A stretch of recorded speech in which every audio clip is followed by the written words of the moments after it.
Hello guys and welcome back to my channel. If this is your first time here and you're into 3D printing, photography and drones, start now by subscribing and hitting the bell so you won't miss anything. We're talking filament today and we're talking about another AzureFilm filament. In particular, we're talking about the PLA Litho White.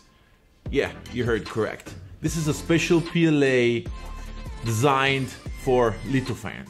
I mean, I'm sure that if you're in the 3D printing world and if you're a maker, I'm sure you've done a Lithophane before.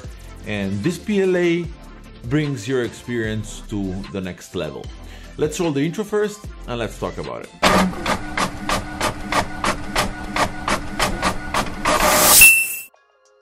Before getting into the proper review, I would like to thank Giuseppe, really good friend of mine. We are in a collaboration right now. He runs an Instagram page called 3D Printol. He talks about application of electronics to 3D printing. He prints very original models and it's a great place to boost your creativity. He has news from all over the world. He reviews filaments and printers, and there's a bunch of news there that can really help you out with your creativity. Go pay Giuseppe a visit. All the links will be down in the description.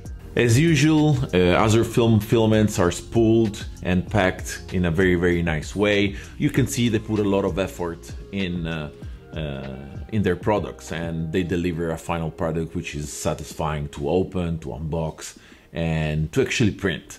I mean, I've never found a filament other than AzureFilm that was so easy to print.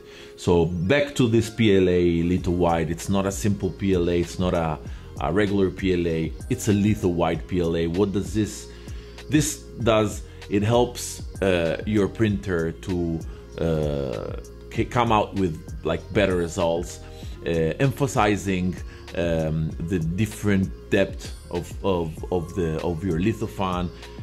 Therefore, when you put light in the back, the results will be much better than a regular PLA.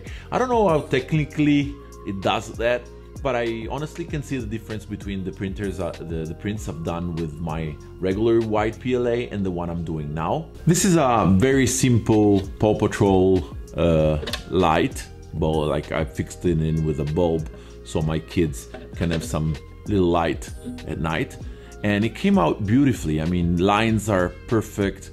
There's no stringing whatsoever, there's no debris, there's no post-production on this, and results when you switch it on is really nice. Especially this pawn here, I don't know if you can see it here, but when it's on, it's great and it really looks amazing.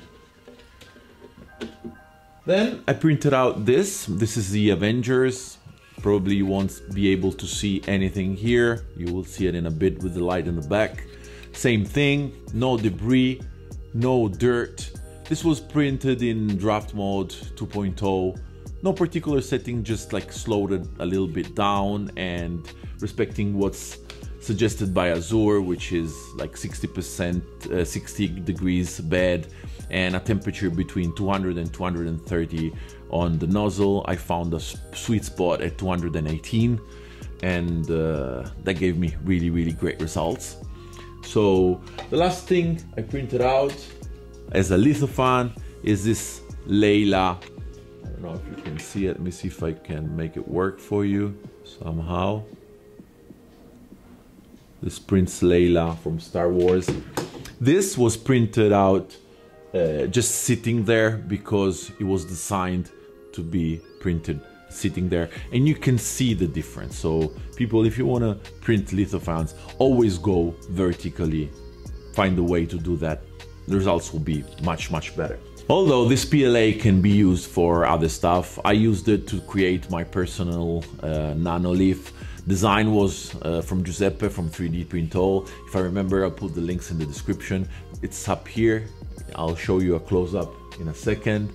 And basically it's 9 hexagons with LED inside put together, and they make beautiful light games, and it's great as a background, and it created a really great results. I think this PLA is great if you want to play with light, LEDs and stuff like that, because the transparency that it leaves it's really nice, and nothing compared to regular white PLA. I mean, you can see the difference between the Lithophans I've printed out with this and the Lithophans I printed out with the white. I don't know technically how they're doing that, but the difference is really a lot. So I suggest you trying it out, especially if it's something you're into, if it's a Lithophans you're printing, or you know, NANOLEAF, fake NANOLEAFs and stuff like that. That was all for today, guys. I really hope you enjoyed the video. Smash the like button if you did, subscribe if you're not yet subscribed, and I'll see you guys on the next video.